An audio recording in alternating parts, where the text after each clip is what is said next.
Hey, new nurses, when your patient has an elevated temperature, don't just think infection. There could be more happening behind the scenes. Hey, my name is Nurse Key, and welcome back to the New Nurse Bootcamp. So, we're talking about temperature today, but if you haven't seen my other videos on all the other vital signs, be sure to check those out. So, with temperature, an elevated temperature can be anything over 99.5, and most of the time when we see hypothermia, we're always going to think infection. But actually, it could be more that's going on just than infection or outside infection.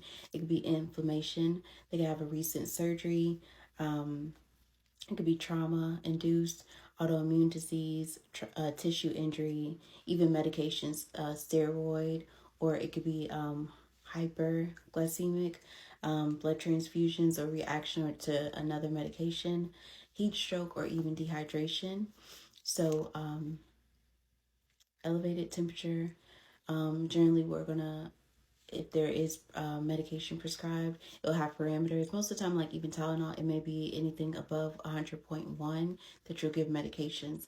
But if your facility allows, maybe you'll give ice packs, maybe you'll turn the temperature down, maybe you'll have just a sheet on the patient and just one gown. So there are other things that you can treat it with outside of medication as your facility allows. Now, with hypothermia, which is a temperature less than 96.8 Fahrenheit, you are going to think possible sepsis. So sepsis can also be increased temperature as well. So sepsis is generally any two abnormal vital signs plus a source. Um, so any abnormal vital signs, you're going to think sepsis at times, just depending on the patient, with other evidence to back it up. But also with a low temperature, you may think shock, whether that's hypovolemic shock or even neurogenic shock where they can't maintain their temperature, or the poor perfusion.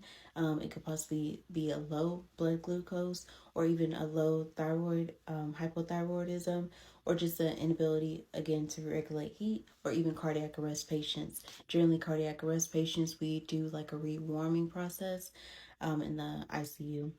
So with vital signs, again, this is all one piece of a big picture. If they're stable and this could be their baseline, you may continue to monitor. But let's say if they have abnormal temperature plus other signs, then you're going to want to treat. So again, with therapy, you're going to look for the least invasive to the most invasive. So whether that's cold or heat packs to even like rewarming procedures, like we're using a bear hugger or even temperature management, TTM.